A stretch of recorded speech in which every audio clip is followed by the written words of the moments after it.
السلام علیکم ګرانو دوستانو. نن به زه تاسو ته د کرکټ په هکله باندې یو څو تازه او ډېر مهم خبرونه درکړم. چې خاص کار زه به تاسو ته ووایم چې د افغانستان رشید خان، محمد نبي او مجیب زدران ورسره رحمان الله ګوربز دوی به کله استرالیا ته ځي چې هلته په نړیوال جام کپ کې لوبه کولو لپاره خپل ټیم سره یوځای سي. بل به زه تاسو ته د محمد نبي زوی حسن اساخیل چې کوم د د لوبه په پاکستان جونیئر لیګ کې کله ترسره کیدونکې ده او په څو بجو باندې به دغه لوبه ترسره کیږي. او د نه علاوه به زه تاسو ته دغه د افغانستان لباس په هکله باندې مې یو خبر درکم او جسپریت بومرا په هکله باندې هندوستان بیا په خبر ورکړی ده. مهم معلومات در سره شریکوم. ویډیو تر اخره پورې وګورئ. په هر څه به تاسو پوهیږئ. نو راځم اول زه تاسو ته وایم چې نن هم د افغانستان لوبغاړو دغه په استرالیا کې خپل تمرینات کړي دي. په دغه کې بیټسمنانو د بیټینګ تمرینات کړي او بولرانو د بولینګ تمرینات کړي دي. خو دغلته که موږ وګورو د افغانستان بعضې لوبغاړي اوس هم په دوبۍ کې دي او نیم لوبغاړي په دغه ویسټ انډیز کې د سی پی ایل لپاره هلته لوبېدلي ول. خو دوی هلته د ویسټ انډیز نه ډایرکټ دوبۍ ته راغلي دي. که خیر یو هفته وروسته به دغه ټول لوبغاړي د افغانستان ملي ټیم سره که خیر په استرالیا کې یوځای سي او همدغسې تمرینات به که خیر شروع کړي.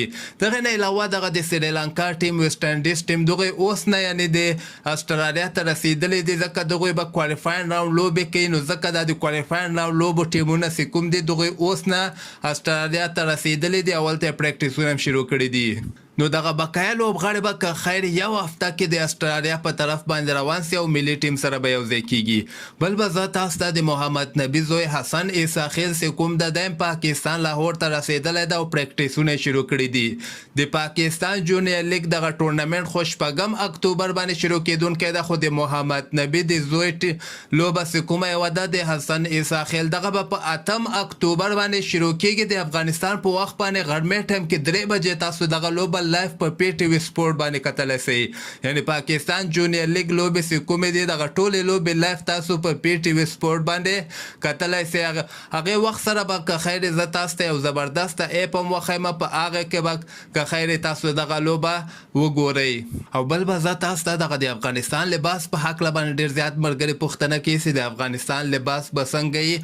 اوسه پورې خو افغانستان کرکټ بورډ د افغانستان لباس نه ده اعلان کړی، ځکه افغانستان سپانسر پسې ګرځي. که چېرته ورته سپانسر پیدا سو نو د سپانسر دغه نشان به په لباس باندې ولګول سي او افغانستان کرکټ بورډ به د افغانستان لباس هم اعلان کړي. او که چېرته ورته سپانسر پیدا نه سو نو بیا به همدغسې ساده لباس اعلانوي، کوم چې ایشا کپ کې افغانستان لوبغاړي لوبېدلي ول.